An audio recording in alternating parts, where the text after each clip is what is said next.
Ya, baik, selamat berapa saja teman-teman sekalian. Perkenalkan, nama saya Alion Belau. Saya adalah mahasiswa Universitas Internasional Papua, mengambil jurusan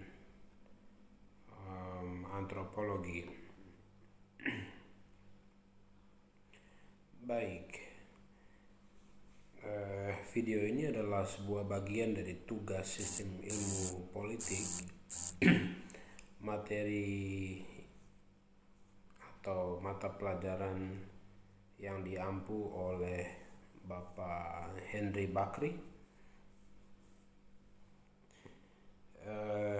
Dalam video ini saya sedikit akan memberikan sebuah pandangan pribadi, juga dengan beberapa pandangan yang saya ketahui melalui media sosial, juga melalui berita-berita di media cetak maupun di televisi, dan juga melalui diskusi-diskusi publik ataupun oleh penyelenggara pemilu. Oke, karena saya sudah sebut pemilu, makanya saya harus memberitahukan bahwa dalam video ini saya akan khususkan untuk membahas tentang sistem pemilu di Papua. Ya, pembahasan ini adalah bagian dari ujian akhir semester. Jadi ini adalah sebuah ujian. Jadi saya juga akan menjelaskan tidak sesempurna atau tidak sesuai dengan harapan, kemungkinan dengan harapan yang sudah diberikan oleh dosen. Tapi saya akan sedikit memberikan gambaran atas apa yang saya lihat dan juga apa yang saya alami, karena saya juga sering terlibat untuk menyaksikan langsung proses berjalannya pemilu. Dalam hal ini pileg atau pilkada dan pilpres dan pemilihan-pemilihan di luar daripada itu. Baik, saya akan sedikit memberikan gambaran umum tentang pemilihan umum. Pemilihan umum adalah sebuah momen atau sebuah saat yang dilakukan dalam pemilihan atau dalam memilih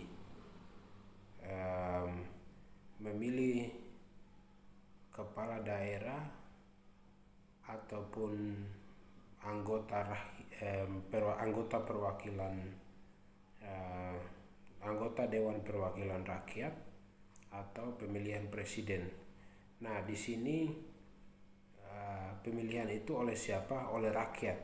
Jadi dalam momen ini rakyat mendapatkan wewenang penuh untuk memberikan sebuah pilihan yang tepat, yang benar, yang sesuai dengan harapan, untuk memberikan hasil pemilihan itu kepada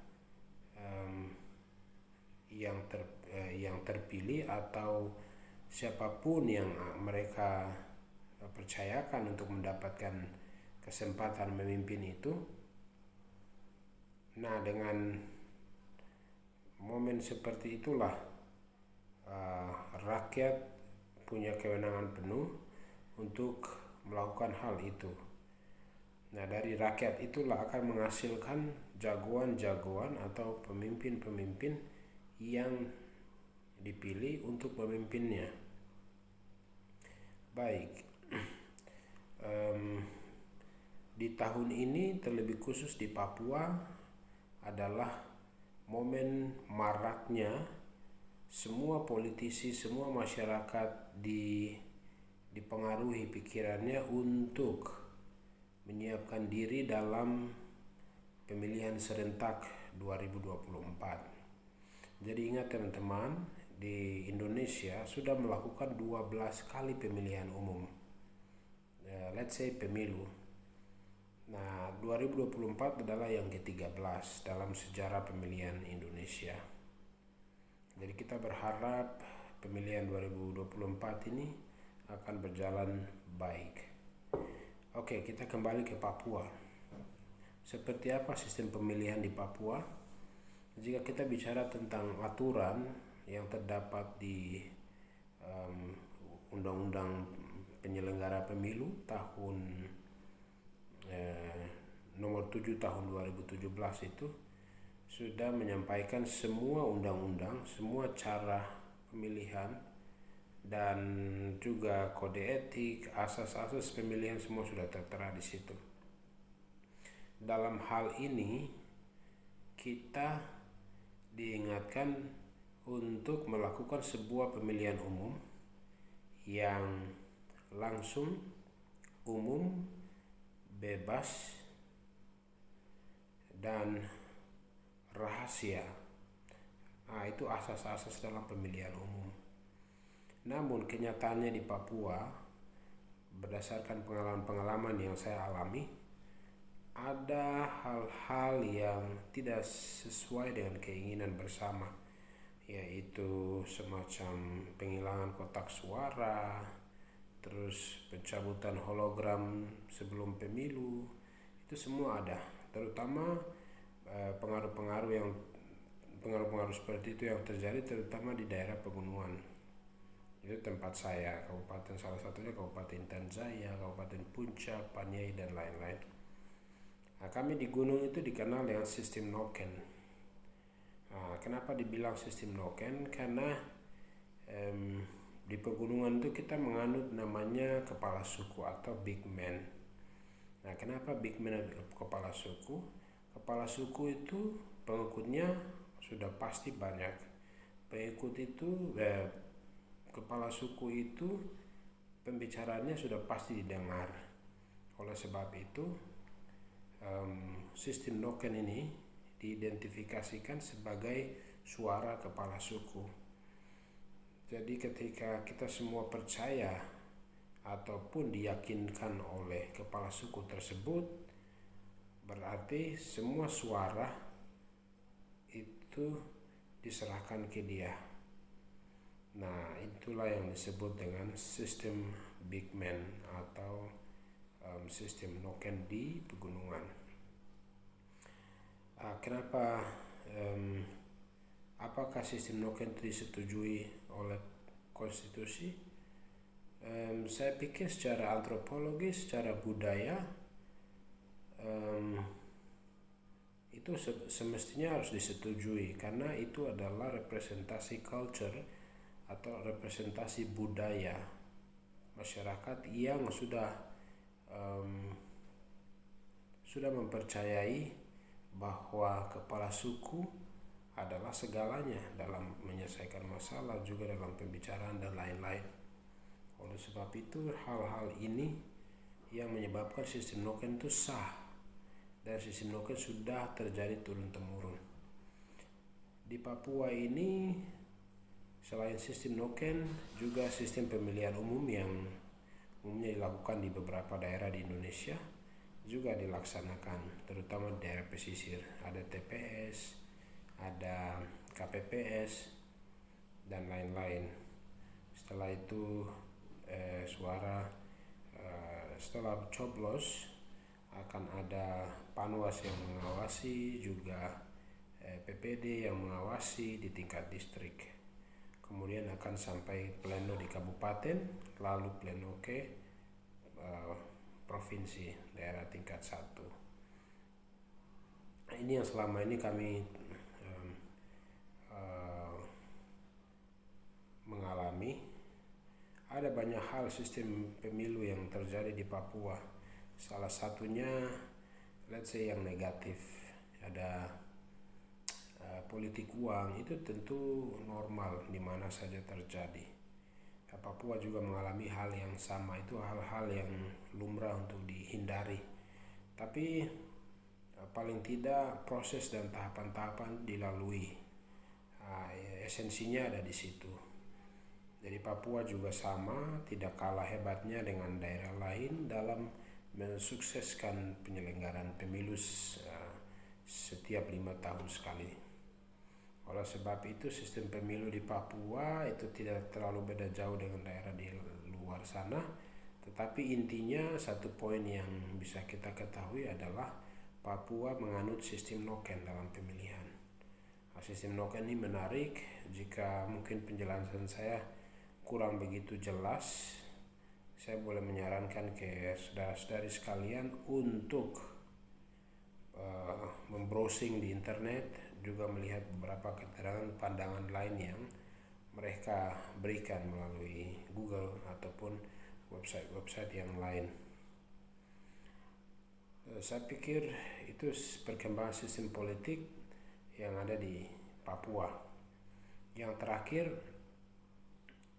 saya mau pesan bahwa tahun 2024 itu sudah akan diadakan pemilihan serentak seluruh Indonesia untuk pemilihan presiden, DPD, kemudian DPR RI, gubernur, kemudian bupati-bupati, wali kota, juga DPRP, DPR provinsi atau DPR daerah.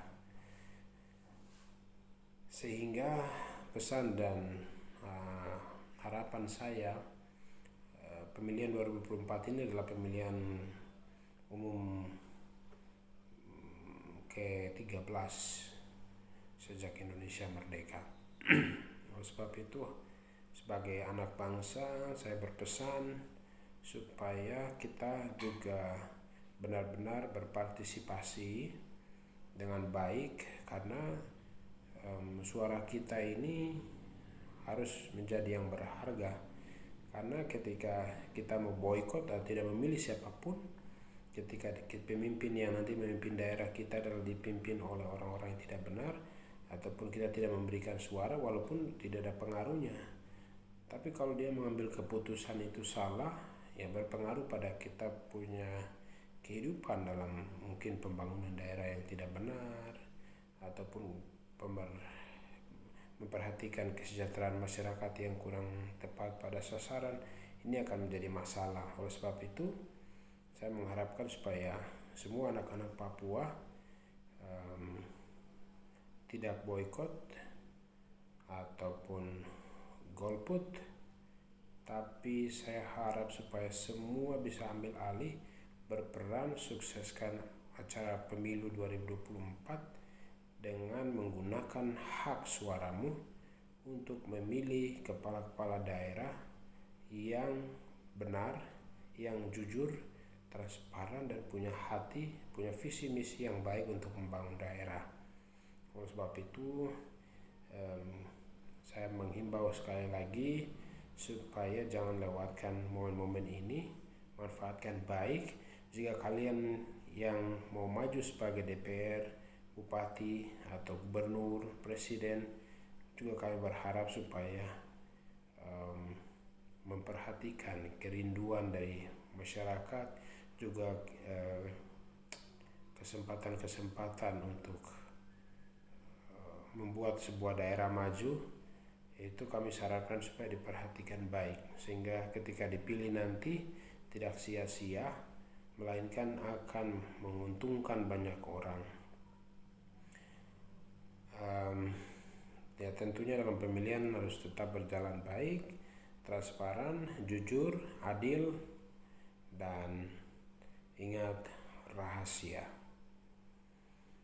Mungkin pembahasan mengenai pemilu ini agak panjang, tapi paling tidak ini adalah hasil yang saya amati dan saya bisa bagikan di sini. Semoga bisa diterima oleh teman-teman yang menonton, juga bisa menjawab kerinduan atau keinginan daripada Pak Henry Bakri sebagai dosen pengampu sistem politik Indonesia. Saya pikir cukup sekian. Terima kasih dan salam sehat buat semua.